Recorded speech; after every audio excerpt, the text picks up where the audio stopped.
Welcome to Behind the White Coat podcast. I am your host, Eric Malara, a first-year medical student. In this podcast, we listen to the stories of the people in medicine. My guests will range anywhere from your first-year medical student to doctors and anything in between or beyond. Today's guest is retired United States Army Lieutenant General Nadja West, the 44th U.S. Army Surgeon General and the former Commanding General of the U.S. Army Medical Command.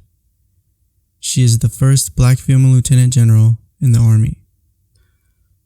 Lieutenant General West was an orphan and was adopted at the age of 2 into a family of 11 other children. She graduated from West Point in only the third class to allow women at the academy and is the highest ranking woman to graduate from West Point. She then went on to receive her medical degree at the George Washington School of Medicine. During her first residency in family medicine, she was deployed to Operation Desert Shield and would later on finish a second residency in dermatology. Please join me as Lieutenant General West shares her story and gives us advice on leadership. And I actually want to start with Simon Askew. So just to give some context to listeners, Simon Askew was the first African-American female, first captain of the Corps of Captains at West Point.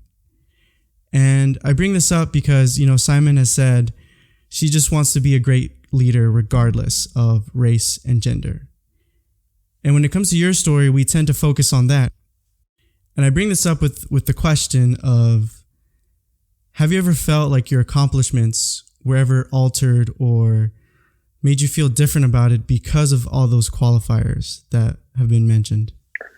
Yeah, that's a great question, because there were times where, I personally knew what my story was and what I went through, but there were others that perceived that I got where I was because of some quota system or because I got a buy because I was Black or a female or both. In fact, sometimes that's what people say, hey, you're a double whammy. So of course they're going to, select you.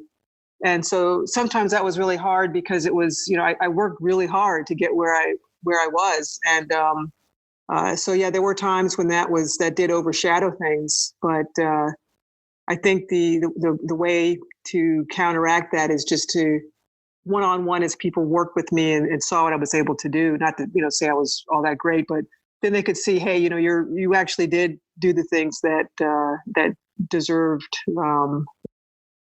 merit, or recognizing that you're capable to serve at the next level.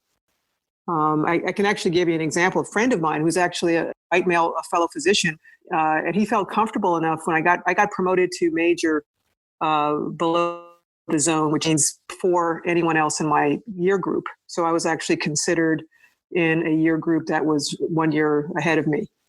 And so the comment was, well, of course you got picked up below the zone because you're an African-American female. And so I looked at him. So I gave him a copy of my, we have something called an officer record brief.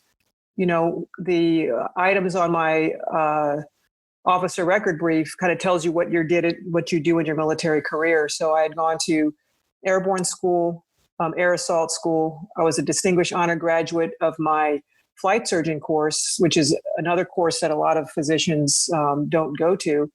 And I had evaluations from a combat leader.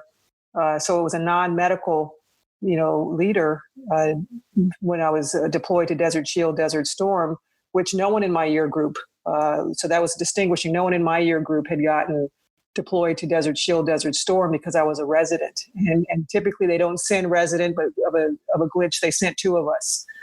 And the other one was actually 5 years ahead of me, so he was already a major. So it's one of those things where it's sometimes disappointing when people say that. And the good news is the person who mentioned that was a friend of mine and felt comfortable saying it, so I could actually engage him. And he actually saw that, yeah, and he apologized. He said, hey, Nat, I'm sorry. But that's kind of what people think. And I didn't mean to just demean everything that you did, because when he looked at that, he goes, yeah, and you're my friend. But, that's one of those things where a lot of people just don't understand that sometimes you have to look a little bit deeper than the skin to know what the person's gone through and what they've done. And but that's kind of it is what it is, as they say.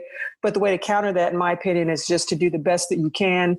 Don't let the naysayers, and I guess now they say don't let the haters. Haters gonna hate, as they say, but it still hurts. We're human beings. And for me, I'm a sensitive person, so stuff like that bothers me. But you have to realize. My mom always used to tell me, "Hey, when someone says something, consider the source." And like I said, it's all those things. Are things that you can use, tools that you can use to make yourself feel better.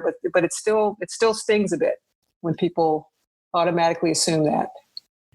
We tend to put, all these leaders as like extraordinary people that could never do this. Like if we saw everything you've accomplished on paper, most people would be like, well, of course she's going to do all that. Like she's just this awesome person.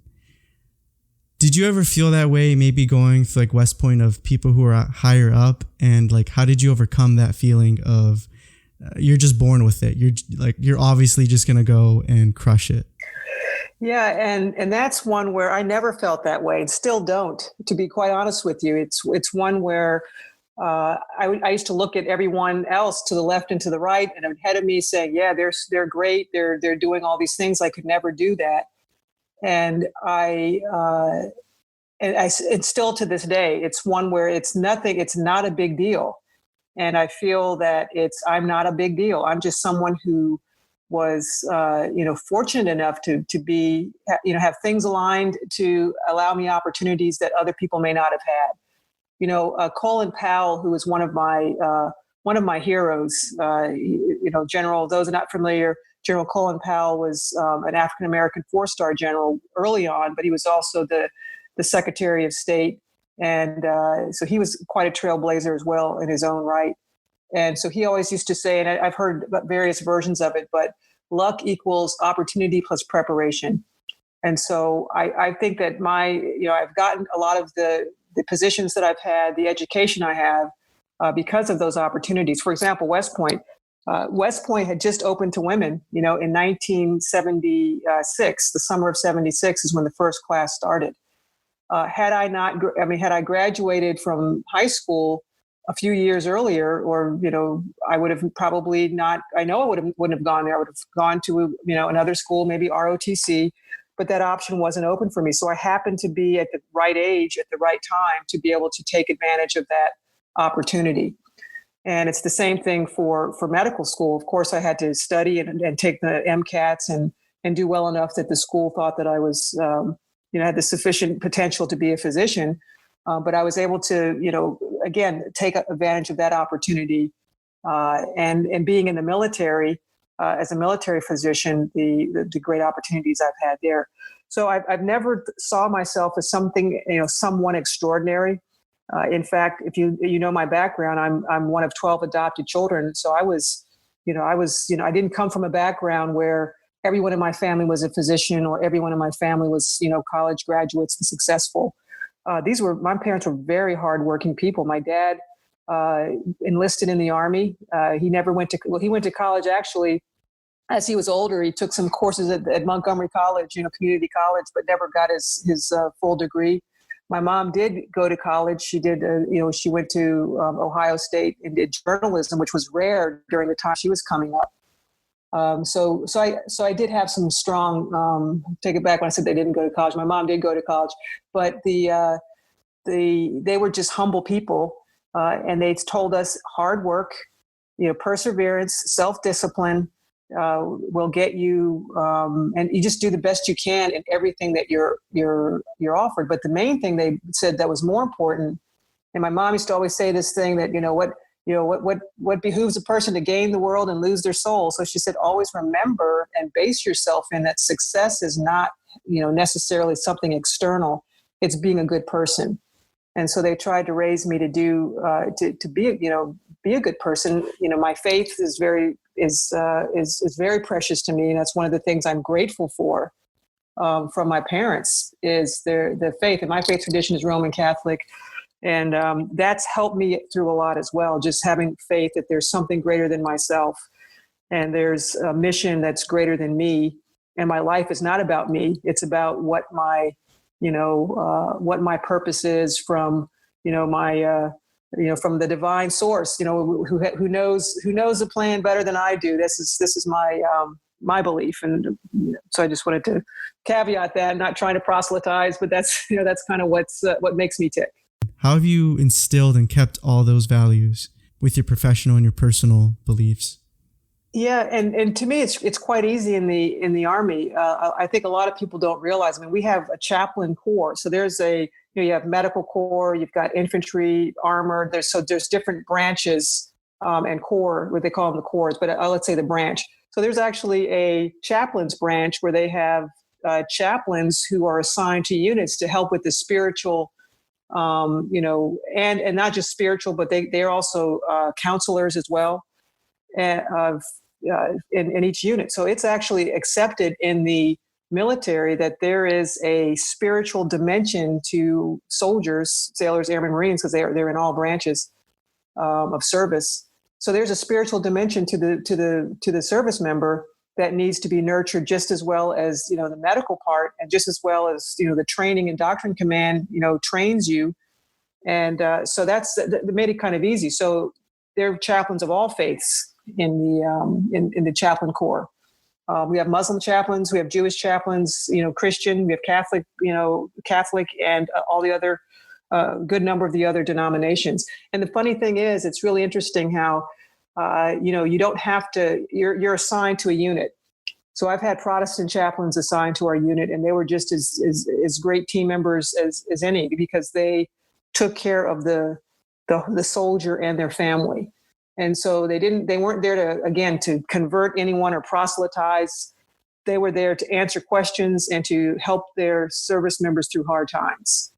They were on the suicide prevention task force and all the different things, for post-traumatic stress disorder and all the other types of things. So they were really a great asset. And there was also in the Army Medical Command, we really had a lot of chaplains because they did the hospital ministry as well. And so it was easy, to me, it was easy because that was something that was acknowledged by the Army.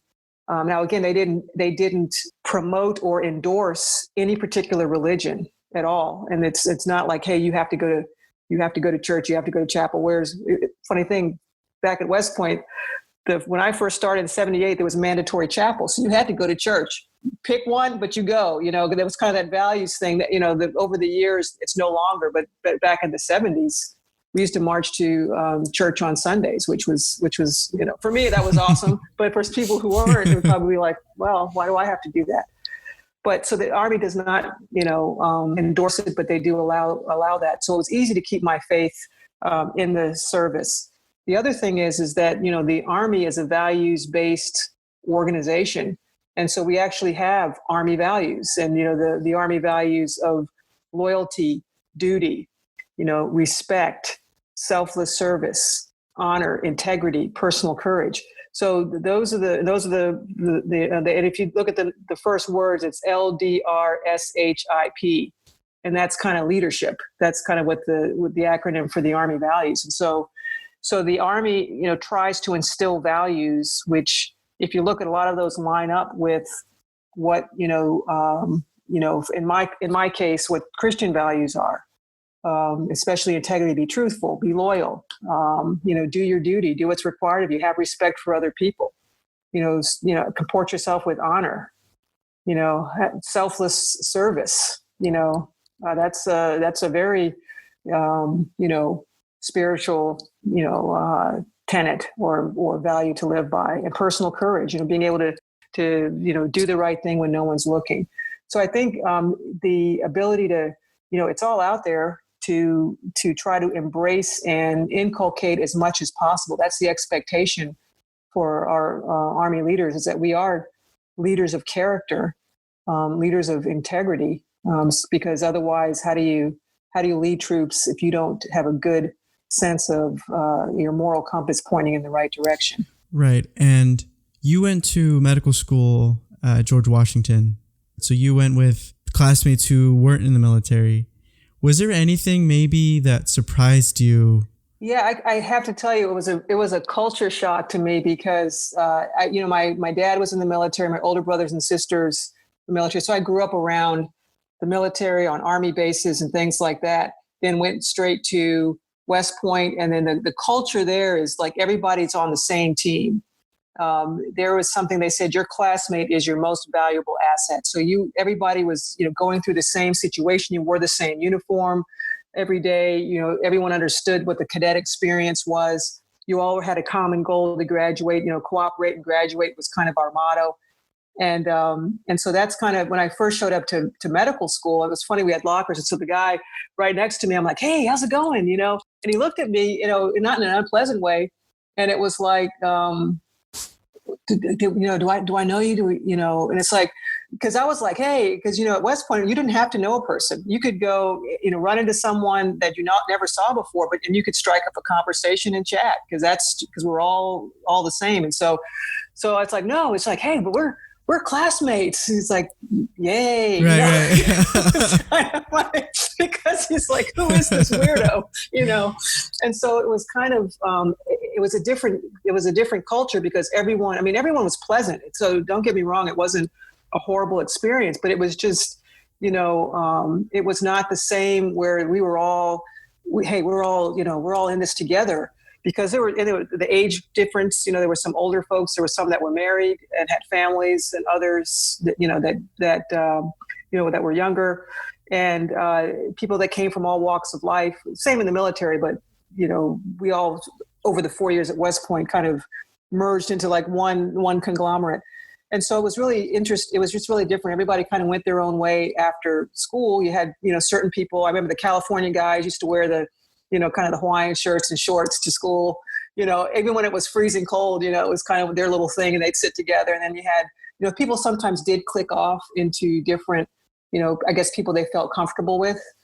And so that was kind of one of the things that was, kind of a shock, just the lack of regimentation. And I'm not saying that in a bad way, but, at West Point, and class starts literally, our first class of the day, 7:30 in the morning. And as soon as the second hand hit the 12, literally the professor would wait outside if it was a little early, and as soon as it ended, he walked in, we all stood up, and, the section marcher reported how many people were there and, who was absent, and said, fine, take seats.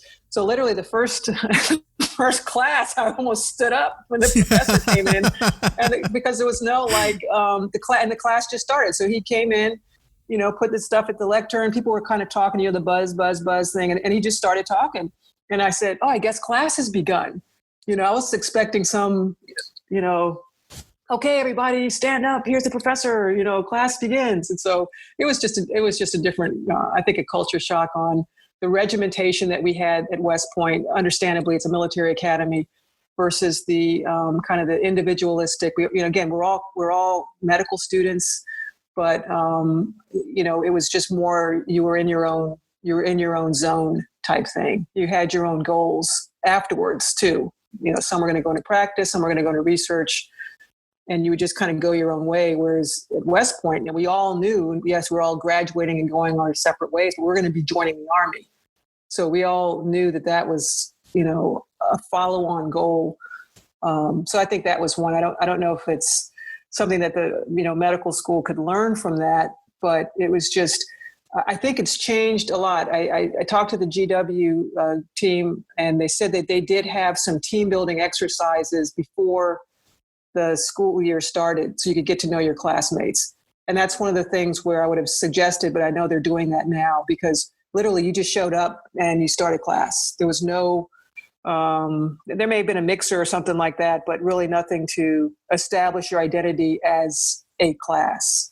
But again, throughout the year we had the little plays and things that we did. So we did try to come together as a class, but it was different than what I was, used to at West Point, because we did everything together, ate in the mess hall together, did PT together, went to class together. And so that's hard to replicate in a civilian environment.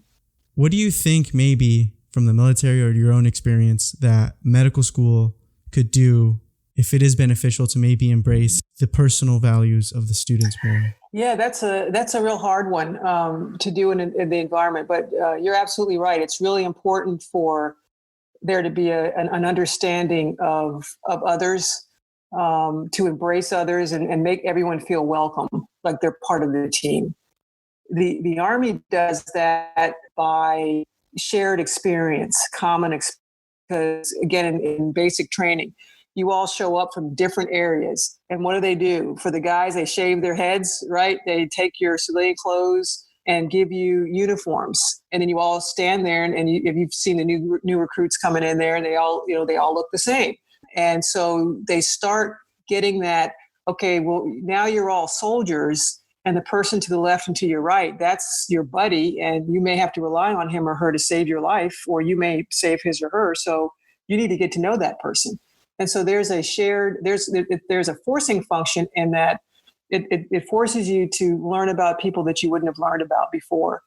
And it helps you develop empathy. And that's one where I really think that's really an important trait for people to have, to try to understand what it's like to be someone unlike yourself.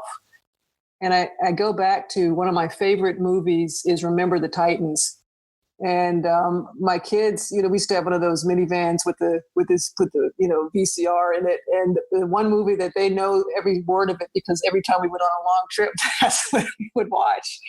And they actually liked it too. But it was the scene where Coach Boone took the team to Gettysburg and, try to form them into a team. Because as you remember, if those not familiar with the movie, it's a true story. It's a high school. In fact, I drove by it not too long ago here in Virginia, Northern Virginia. And it's about a, school trying to work through race relations, during a time on a football team where, blacks were just joining the team, and it was not a good time. And so he's trying to build a team. And the way he did that was, took them on a field trip. And then he put them in roommates, and the two guys that hated each other, and they said, okay, ask these questions, and you can't leave the room until you know all these questions about the other person. And it seems very, very artificial. Okay, I'm just going to ask you a question. Who is your dad? Who is your mom? Where were you born? What's your favorite color, or something like that? But once you get to know people, then you realize, hey, they're just like me at the core. Yeah, we look different, but they still have, fears, dreams, want a good life for themselves. They, had parents that worked hard to get them where they were. They may know their parents, they may not. They may live with their grandmother. It may be, a different type of family, but there's some dynamic of people trying to better themselves, trying to improve themselves, or some people just trying to survive.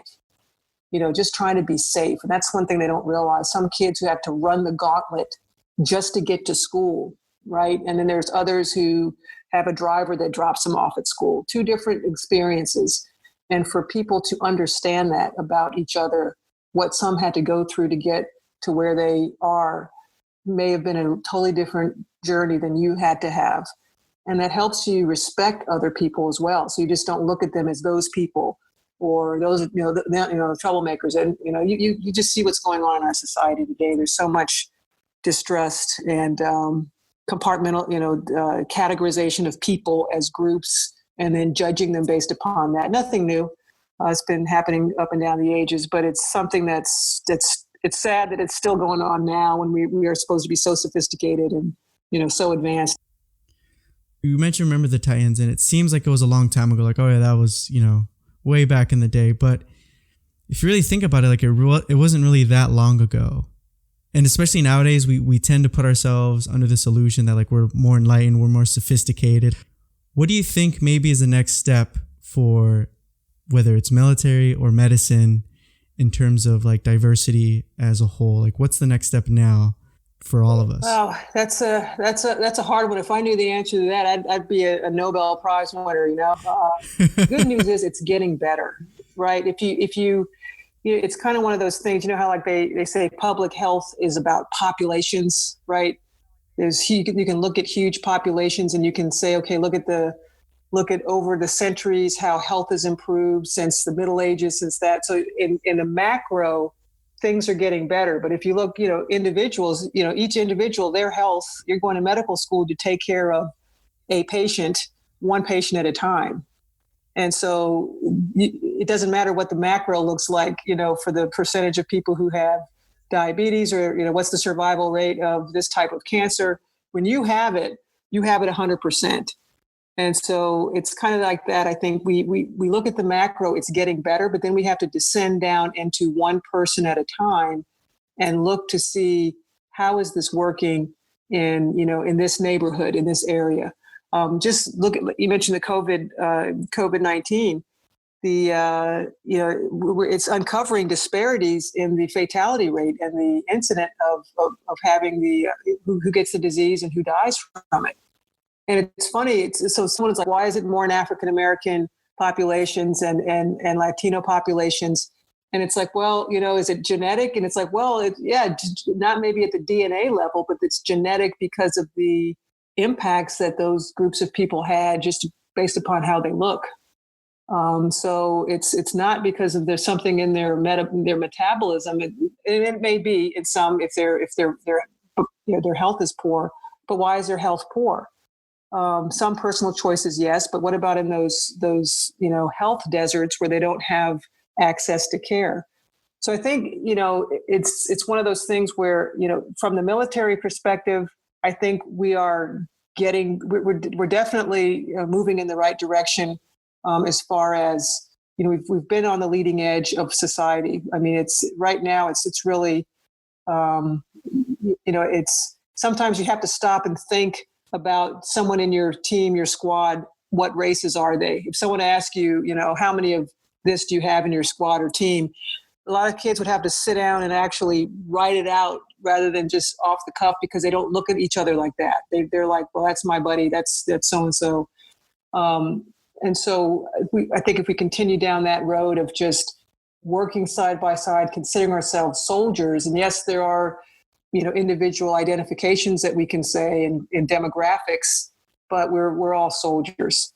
From the healthcare perspective, I think, we've uncovered that there needs to be better discussion on access to care. And I know that's nothing new. And it's a great term that we use, but how do you achieve it? And if we don't start working on it, and this is kind of maybe a wake up call.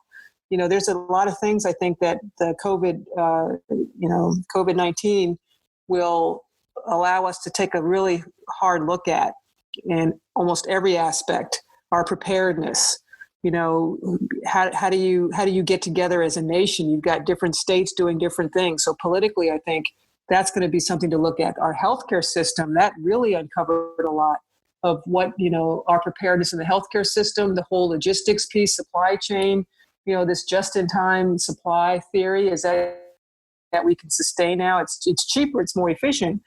But at the end of the day, now, is it more costly because we saved the inventory, control issue of not having to have warehouses and people to manage them. That's just one example of it. But, how are we going to make sure that everyone has the access to care to bring them up to a basic level of health that they can enjoy, just enjoy what everyone wants in their life, to have a safe and healthy life. And if we've got the technology to do it, it should be something that people are able to access. I heard in an interview recently that you said, the military goes out and the senior leaders realized there needs to be more diversity. So they went out and recruited in areas that are underserved or unrepresented in the military. They didn't go next to the cities that have like the base right next to them. So what are some things that maybe the medical field can take? Yeah, I think there's a couple things. And one, I had a really, again, being in the position I was, I had opportunity to be asked to be the guest speaker in different areas and different forums. And I learned a lot during those, hearing the other people speak. And so I was asked to speak at the American Association of Orthopedic Surgeons. And one of the people before me talked about this program that they had, and it was out in California. I can't remember where the program was, but they actually had started in kindergarten And they would have doctors come in and talk about, like, they had a specialty of the week, and it was an underserved, a kindergarten in underserved areas. And they had the ophthalmologist, come and talk to them about, do you know what an ophthalmologist is? That's an eye doctor. And do you know what this is? And so what kindergartners know that? But they said that's probably the only doctors they, had seen. Maybe they had their, basic shots and things like that when they were infants, but, just exposing them to that. I think that's really where you have current physicians of color. And even if there are ones that aren't of color, just getting physicians in there to talk to kids at an early age, so they even see that as a possibility. And so I think that's one. Maybe going into inner city areas, sponsoring a school as a medical schools, and sponsoring a school, and then going in and just giving them a talk on health. Giving them a little mini lecture on whatever they have. Because how little kids are. What did you learn in class today? They go home and they tell if they have older brothers and sisters. You don't have any idea how much impact that could have and how it disseminates through families and things. So that's something that could be a possibility. Another program I saw, and it was in Ohio, where the school actually started again a scholarship program. I think it was Case Western Reserve, started a scholarship program and had followed the students through 7th and 8th grade. They mentored them and said, no, these are the classes you need to take in high school so you can have the courses needed to get a Bachelor of Science in college. So they were starting in 7th and 8th grade to make sure that the kids made the choices. So they had someone to tell them what to do. Or give them advice on what to do, because student counselors, sometimes they just don't know. They're overwhelmed with a lot of the students that they have. They can't know it all. So they actually mentored this one student. They had a little video that I was literally in tears at the end, where they actually started her out 7th and 8th grade, recommended kept her motivated through high school to keep her grades up. She took the courses in college, helped her with the college scholarship through college. So this is the medical school, right? Helping her through college. And then she ended up, showed a picture of her with her white coat where she got accepted at medical school. First person in her family to even go to college, let alone medical school. And so I think that's a way to do that too, starting in, 7th and 8th grade, because if you start talking to high school juniors and seniors, it's way too late. It's way too late, because some of the students, we learned that at West Point for recruiting, we would talk to the, juniors about West Point. And one of the things that was so disheartening to me was, I'd go to some of the inner city schools in DC, and the kids were like, I wish I had known about West Point. I never heard of West Point. And it was too late for them because their grades was, I would have maybe studied harder, if I knew that this was, it's for free. It's a free college. It's like, wow. So starting earlier. So my recommendation to West Point was, hey, we need to start earlier, because it's too late for them to try to, fix themselves in the last 2 years of high school if they've kind of goofed off the first 2 years, not even just goofed off, or just not taking the courses that they need to take to be, college eligible. And so, that was one process, one thing that they did. Another example that I saw that was really, really intriguing is fifth graders. So these are 10-year-olds. There was a fifth grade class where they said it was heartbreaking that I can't remember the percentage of them that had chronic diseases like old people. I mean, young kids on antihypertensives, fifth graders, because most of them were obese because they didn't have proper nutrition or education on that. And so what they did is they partnered with the school, had the kids come in the hospital. So they actually had a classroom in the hospital. So part of their classes, they took them in the hospital. And so some of them the first time they'd ever been in a hospital because they just, couldn't afford healthcare. They just never went. And then they would have like the radiology tech or someone come and talk to them. And so what they would start doing is having, here are different medical field jobs that you can do. Everyone can't be a doctor, but at least if they know that there's a healthcare industry out there that they can work in. And I think with the older kids, and they had high school students, same thing, where they would have their classes, then they would spend some time in one of the departments in the hospital, and then say, okay, here's, maybe during the summer they could apprentice with, or, intern with, one of these areas, and it could be a pathway for them to do, go to RT school or X-ray radiology school, and then actually have a job when they come out of high school, or at least a pathway to a skill. And so I think there's so many different ways that I think we could partner, because it has to be done, because we can wait for policies to change at the global level. And yes, that's necessary, but then what can we do today and now? And I think reaching out to our communities, working with, like I said, Adopt a School. And I think that's at least maybe just one or two people, but then that's one or two people you've made a difference in. I'd like to share something with you. A friend told me, and she said it was okay to talk about it with you.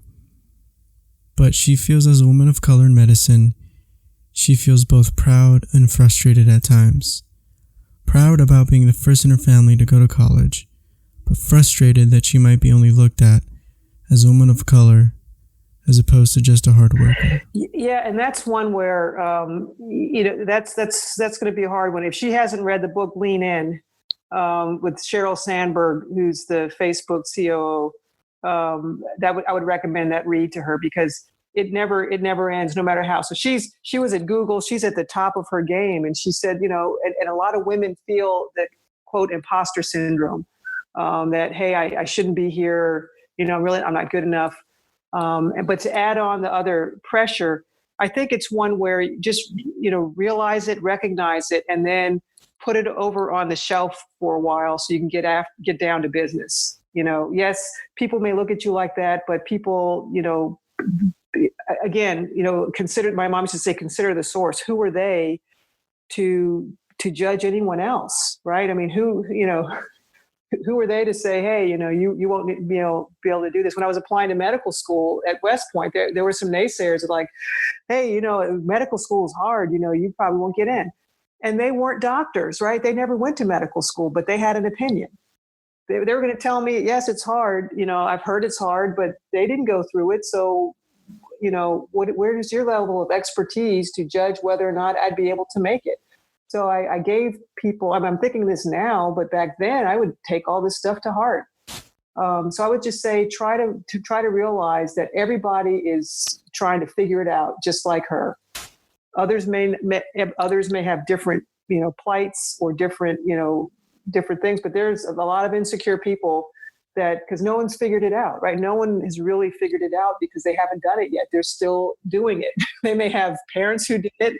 They may have families who did it. They may come from, generations of doctors that did it, but they personally themselves haven't yet. And so I would say that. The other thing I would tell her is to get mentors, and realize mentors come in all shapes, sizes, colors, genders, everything. And we want to look to people like ourselves because we're familiar with that. And we can say, hey, what it's like to be what I am. But you'd be surprised that there are a lot of people that are pulling for you that are not necessarily like you. They just say, this is a person who's working hard and I want to, help them with whatever I need to do. So I would say seek out mentors. Some of my best mentors were white males. In fact, most of them, because that's who was ahead of me in the jobs that I had in the military. And so get mentors, ask people to help, not even help, but just to be a sounding board for you, to sit down and say, hey, here's, and not necessarily about any insecurities, but just to set up a professional mentorship relationship with someone who's doing the things that you want to do, regardless of their race or gender or nationality. And then you can, and then that is a way that you can start to see that there are a lot of people in your corner that are pulling for you. And the professors who think that she's, they don't see the hard work that she does, they eventually will. And that's the same thing that happened to me. People can say, oh yeah, you got there because of this. And then they would like, but yeah, she really works hard. she really does. Joking, I was mentioning to someone, I took a PT, we had to do this military PT test. and I was just applying for a course, and you had to have a valid test for the packet to go forward. And so I was pregnant, and so you have a profile that you don't take it. I said, well, no, I don't want to wait. Let's take the PT test. And I was, only 20 weeks, and it was my first kid, and I was pretty good shape. So I maxed my PT test when I was pregnant, and the training NCO was about to have a fit because he's like, ma'am, you're gonna, you shouldn't be doing this because what if something happens, and I just said, just keep counting the push-ups and stop worrying. And I did push-ups and sit-ups. So that was like a joke. It's like she maxed her test. And there were 2 witnesses, so they weren't giving me a break. And they said, why did you do that? I said, because I didn't want to profile in my, I wanted this course. And so I wanted to make sure. They said, well, they would have accepted a profile. I said, yeah, but I didn't want a profile because then that's like, an exemption from having to meet the standard. And I had a valid one. I was pregnant, but I just said, well, let me do the, I could have gotten in trouble for doing that, violating a profile. But when they, a couple of people said, man, you really don't play, do you? I'm like, no, I don't. And so, and I don't say that to say, hey, look at me, but it's one where people will see you are working hard. You are trying to get it done. And she still has to pass her tests, right? She's still going to have to pass her tests. She's still going to have to do well in her clerkships and her rotations. And so try not to let the haters hate, or the haters will hate, but don't let them get to you. Just do the best you can and focus on why you're there. Realize, hey, I'm here so I can become a physician to, meet the goals and accomplish the things that I want to accomplish. And just like everyone else to her left and right? They're in medical school for a reason, to accomplish something, to, better the health of people in their communities and in the world, and, you name it, to do research, whatever it is that they want to do. And that's a long-winded answer, but I think it's something that hopefully she finds some usefulness in. So we've focused on your past accomplishments, and I've asked you to share with us some of your wisdom and leadership skills from these past positions. But what are some things you are looking towards in the years to come? Yeah, one of the things that I want to do, and again, to just as a continuity of what my life has been about. Again, the way I started out as an orphan, adopted by some great people who adopted, 11 more of us. So starting off, that was basically grace and gift. And so my job is to give it back. For 40 years, I was able to work in an awesome organization, all volunteer force, right? Everyone that's on active duty today is in the all volunteer Army. There was no draftees left, right? They're all retired. So everyone in the Army now is volunteered, even knowing that we are, we are at war. We've got people in Afghanistan, some in Iraq, and other places all over the world. So for me to be able to work in that and serve my country was awesome. And then as a medical professional, to be able to take care of those soldiers, and then sailors, airmen, Marine, because in the you take care of all your service members, when you need to, and their families. So to be able to take care of people who, and especially youngsters, just think 18, 19, 20-year-olds who realize that they could have to give their life in service of their country. That's just what an honor and a privilege to be able to do that. So as I've been transitioning, just to be able to do the same things that, things that matter, things that make a difference, to try to serve others, and being more involved now that I'm a little bit more stable, not traveling so much with my church. I teach catechism. I'm on a few public boards and a couple of nonprofits whose goal is to improve the lives of others. One is about improving the lives of youth in inner city areas, and the other is with the healthcare globally, providing healthcare benefits to those, and clinics and training and disaster response to others.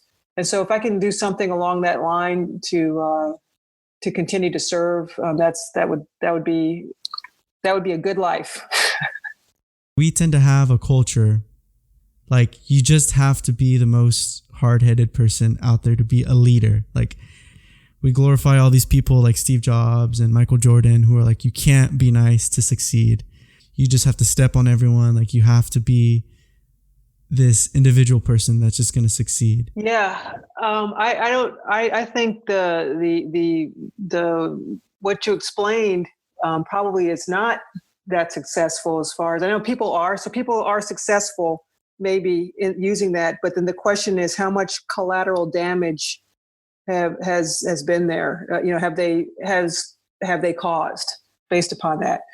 And again, and maybe it's like being nice, the definition, because if we're talking like toxic leadership versus, being firm, you can be a firm leader and still treat people with dignity and respect. If you know what the standards are and are enforcing standards, you can do that in a way that still keeps people with their dignity. And not, humiliate them, yell and scream at them, and what the heck were you doing? You can do that. Some of the best leaders I've had. One leader who I would go in, wherever he ordered me to go willingly, if it was into the bottom of the, go into Mordor, as the Lord of the Rings, because I knew he was a leader of integrity. He was ethical. He would not ask you to do anything he wouldn't do himself, and he treated you like a valuable member of the team. And so I would know that if he would ask me to do something, it was for the right reason. And I had no questions that he was asking me to do something shady or, do something that was, kind of on the edge, or that something he didn't want to do. Or he picked me because he just wanted to get rid of me, so he sent me there first. So I remember there was one thing I should have given him a heads up call that something happened at one of the hospitals, and I didn't. And all he did was send a note. It said, "Hey, this is the type of thing that might have been a good thing to call me about." That was it. It wasn't snarky, and it wasn't like nasty and sarcastic. And I was like, oh my gosh, I felt bad that I let him down. But he didn't. And then afterwards I said, sir, I'm so sorry. He goes, no, I just was trying to give you some feedback on, kind of things that you need, kind of on your list of things. When do you wake up the general, or when do you let him sleep? And so it was more of a learning experience, not, you jerk. And some other leaders would have called me up and just, yelled at me. What the heck were you thinking? You left me uncovered. I didn't know what was going on. And so, yeah, the end result is the same, right? I found out that I messed up, but the way you find out that you messed up, that allows it to be a learning experience rather than a beat down, makes a huge difference.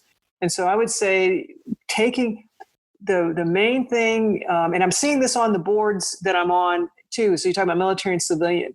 During this crisis, their first thing is, yes, they are a profit and loss, organization. They have shareholders, but they're taking care of their people. They're making sure their people are okay. And if your people know you care about you as a leader, they will do their absolute very best.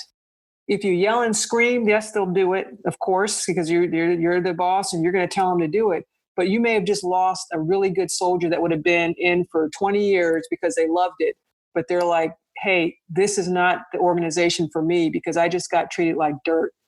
And so you may not see the results immediately of the toxicity, but I can guarantee you it has an effect, because if people have options, they're going to leave, and you're going to lose your good people.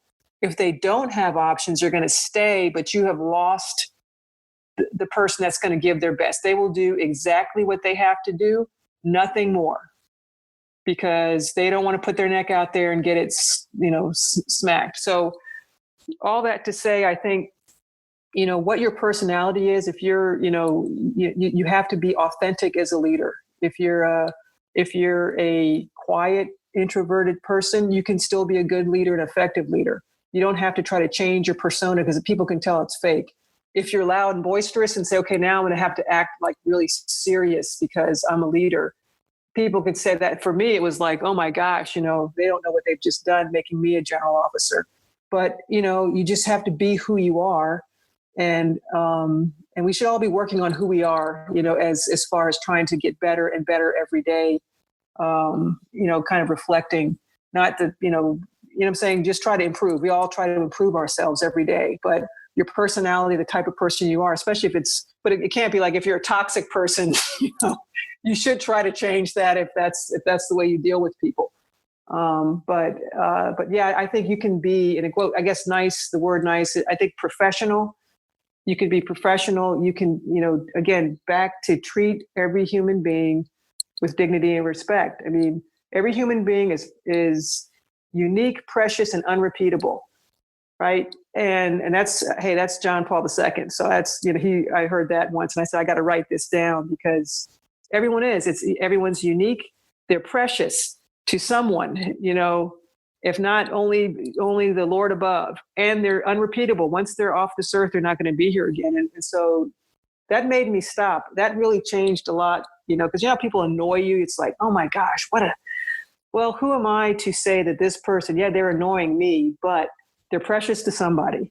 Yes, they may be, a jerk, whatever name, but that's in their relationship to me. So it's not about me. It's not about, judging that person based upon their interaction with me. That's a hard thing to do. That's superhuman because as humans, we are, we don't like it when people are, that just seem to be something else, but we're called to do that because you don't know what's going on in their life. You don't know where they've come from. You don't know what's happening. It doesn't justify things, but, keeping that in the back of the mind can help you keep yourself in check and treat others with dignity and respect. And I think you can go very far if you do that as a leader and as anyone, because I never aspired. So kind of just to say progression, I never aspired to any of the jobs that I have gotten. I didn't say, hey, I want to be the commander of Womack Army Medical Center and I want to be the Surgeon General one day. I just was thrilled to be a physician when opportunities came up and people felt that I was, hey, I was one that could possibly do this job. People ask, hey, have you ever thought about, being in command? You would probably be good at it. So I was like, okay, I'll give it a try. But it's not something that I, mapped out. This is what I'm going to do. I basically bloomed where I planted. And so I would say that same thing for leaders, what you're trying to convey to your listeners is that you can be a leader.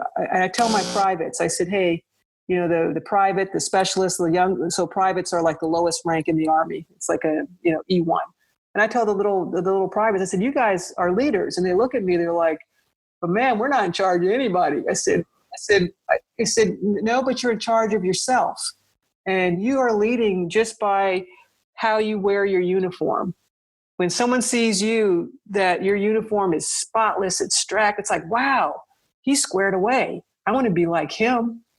Or if they see you, doing your job and really being meticulous and making sure that you've got the corners just absolutely right on the, the sign that you're putting up outside the building, you're leading someone, you're influencing someone. And so they're like, well, ma'am, I never thought of that. I said, yeah, so you can lead by your actions and that successes that you have. And people will notice. They said, hey, Private Jones, he's squared away. I think he would be great to get promoted to specialist or private first class first and then, specialist. And so, we're all leaders. And then I would convey that to those from underrepresented groups to think, hey, someone like me can't lead. Yes, you can. You absolutely can, because look how I started off, an orphan with an uncertain future. You don't have to come from a background that has successes all in there. You can come from any background, start today and say, okay, I'm going to lead myself and then we'll take it from there.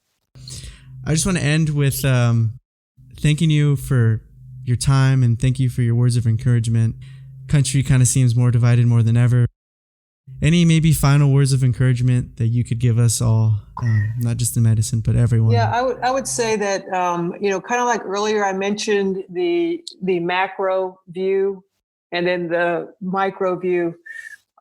If you go back up to the macro view, you will see in our history as Americans, as a society, we will get through this, right? Because we've come through some really, harrowing things throughout the years. I mean, been around since 1776. Just think of what we look like now compared to then. Look at medicine, what we're doing now compared to back then. So we will get through this on the other side and come out better for it.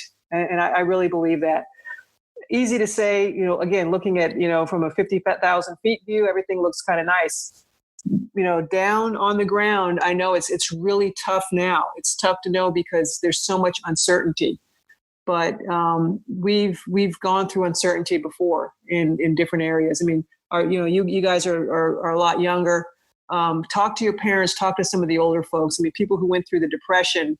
I'm not that old. I wasn't here during the 1920s Depression, but just think of the times then where folks didn't know what was going to happen.